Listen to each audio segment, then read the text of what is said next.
To adults, 10 years might not seem like a long time. It can feel like it goes by in the blink of an eye. But in that time, my daughter, who was once in elementary school, has grown up and is now old enough to be an adult with a job. My husband Paul left us on his own and has been living with his parents for 10 years now, neglecting his responsibilities as a father. My mother-in-law, who allowed this, is no different. Even if they offered me a house where all our generations could live together, what they probably want from me is just to be their housekeeper. It's too late now, even if they start acting friendly because they sense money coming their way. I've spent the last decade raising my child alone, unlike Paul, who has wasted his time. My name is Judy. I'm 53 years old, a full-time housewife with a part-time job. My only daughter, Hannah, who lives at home while attending university, recently got a job offer and will start working next year. I worry about her because she's still inexperienced in the ways of the world, but I'm happy she has grown up well. Raising a child seemed to go by in a flash, but I still have her student loan to repay. For over 20 years, I've put my daughter first, but now I wonder what my life will be like from here on. It might be nice to travel, enjoy hobbies, or join the gym I've always wanted to go to. However, around this time, both of my parents passed away. Their death was sudden. They died instantly in a rear-end collision.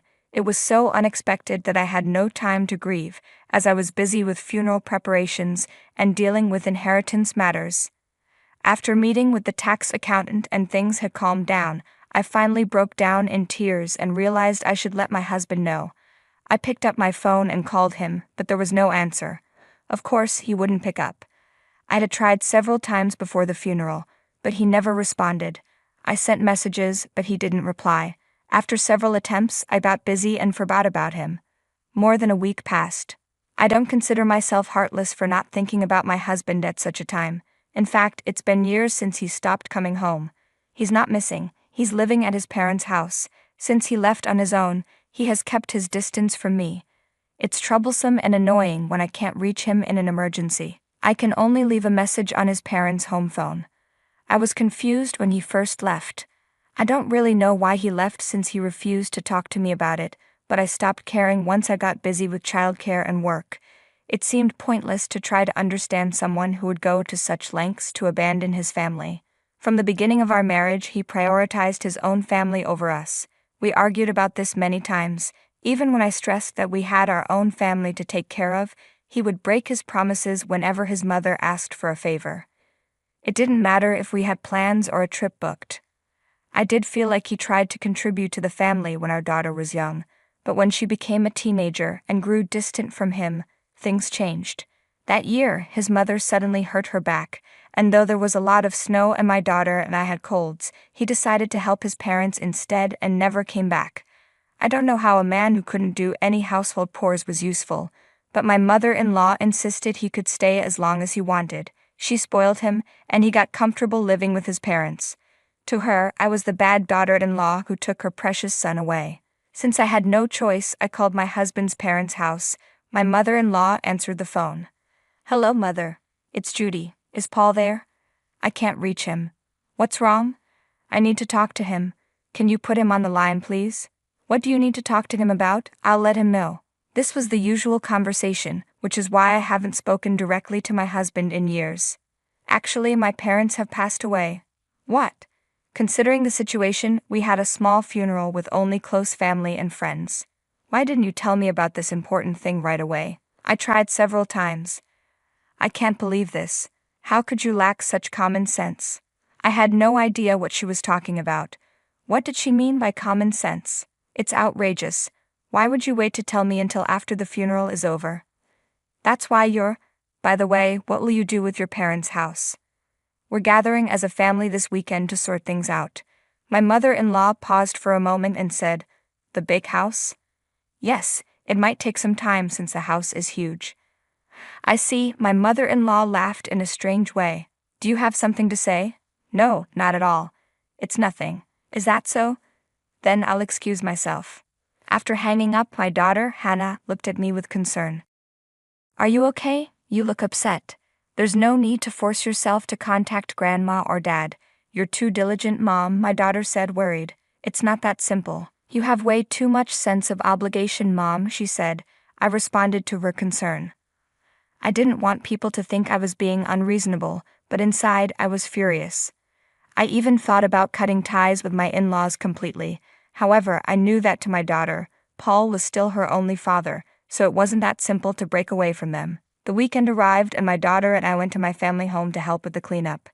My siblings and I all played our parts, and the work progressed steadily. Clearing out a house that no one had lived in was harder than I imagined, so we decided to leave the larger furniture and appliances for a professional service to handle. Suddenly, I got a call from my mother-in-law, which was unusual. She cheerfully asked, "Judy, how's the cleanup going? Is everything all right?" It was like she had good news. Then she added, "Actually, I'm busy with something urgent right now and won't be able to make it today, sorry for that." I wasn't expecting her to come help anyway.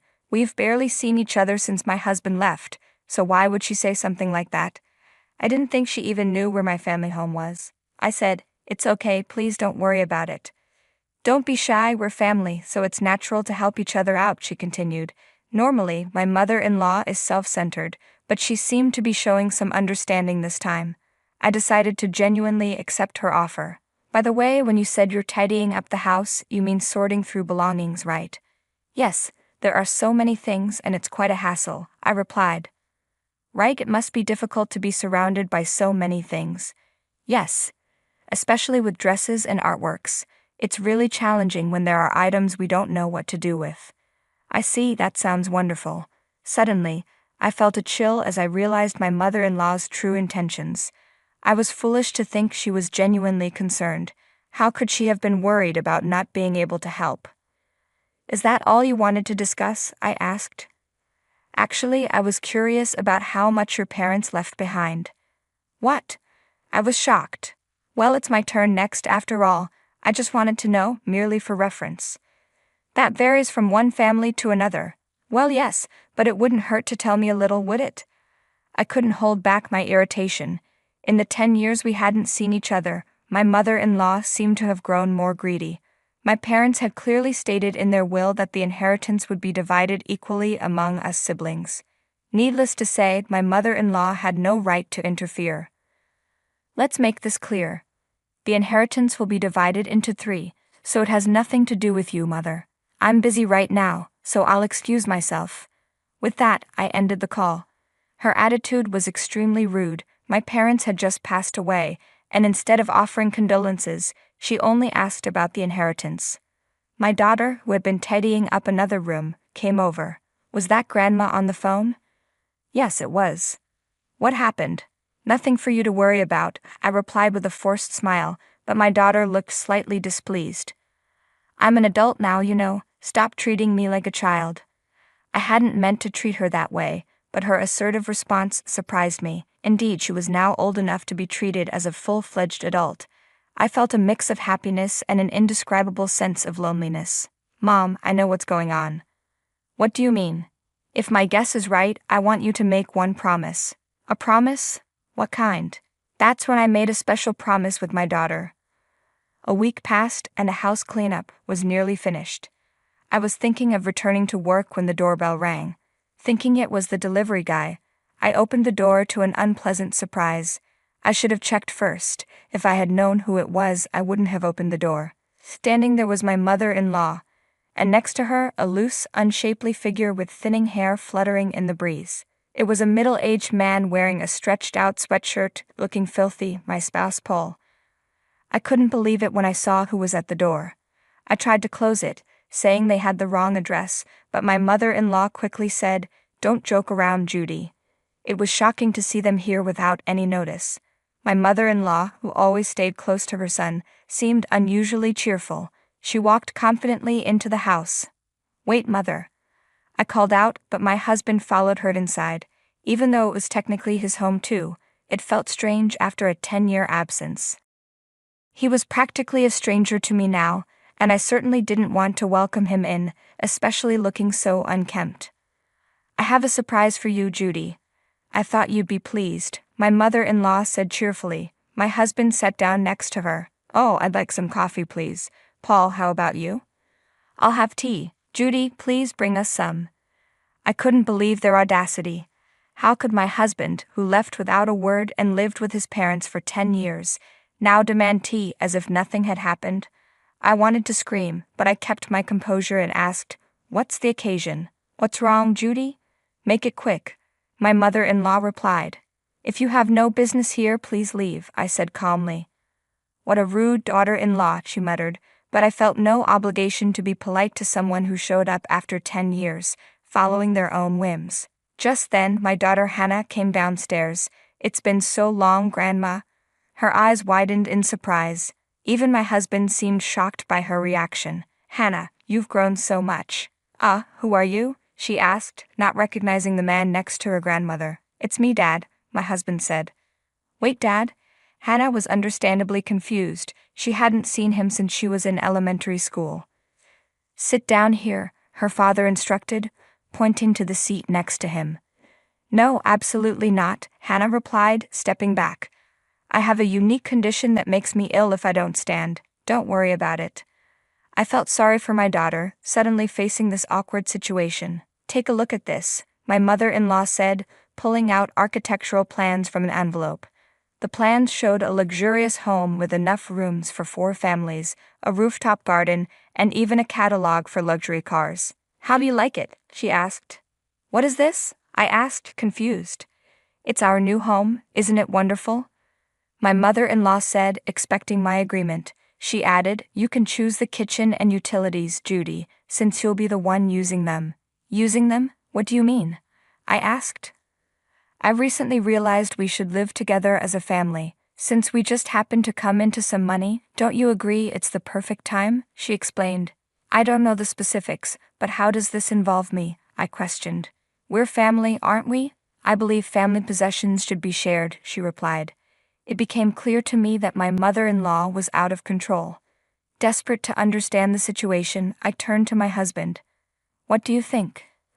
But they just exchanged looks and nodded silently. Then my mother-in-law whispered something to him, like they were having a secret meeting.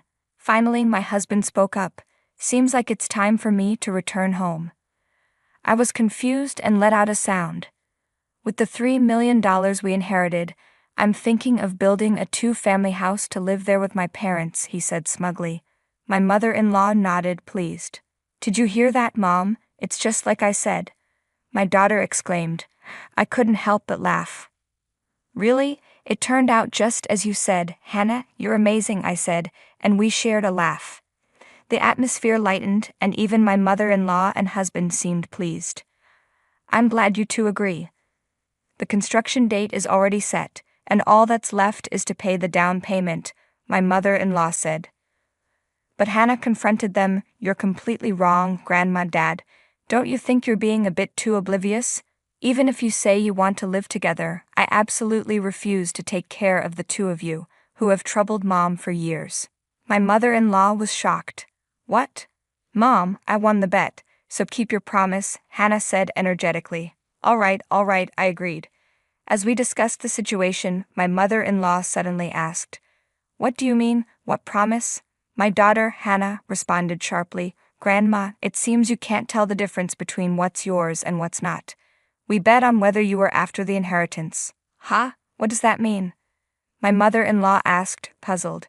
"If you could tell the difference, you would have told Dad to go back to his own home long ago.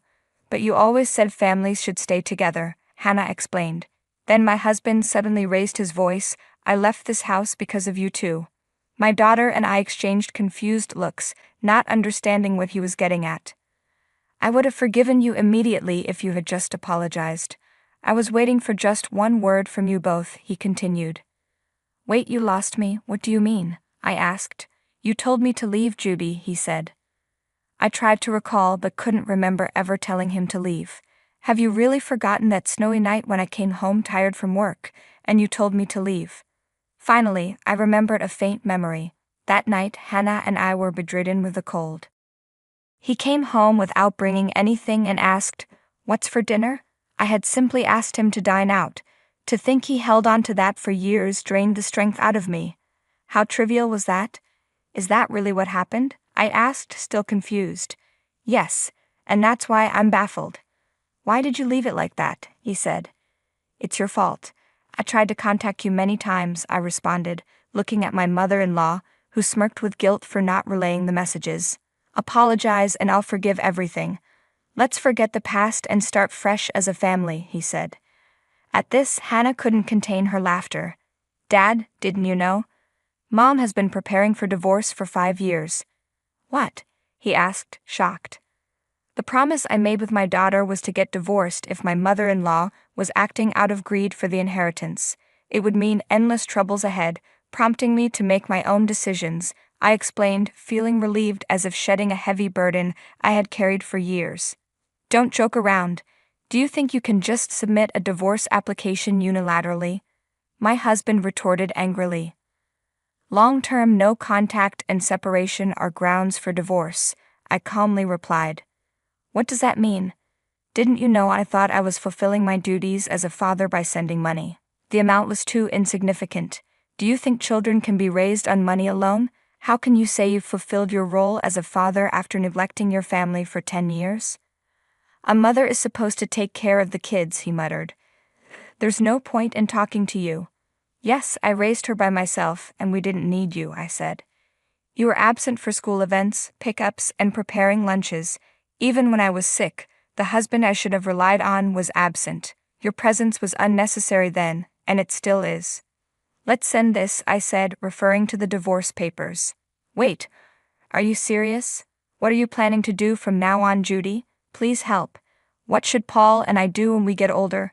my mother-in-law pleaded, trembling with fear. "You're essentially asking Hannah and me to be your helpers or caregivers?" I asked. "No, that's not what I meant. I don't know what to tell you unless I have something I owe you. What about the $3 million inheritance? Let's use it more effectively," my mother-in-law said desperately.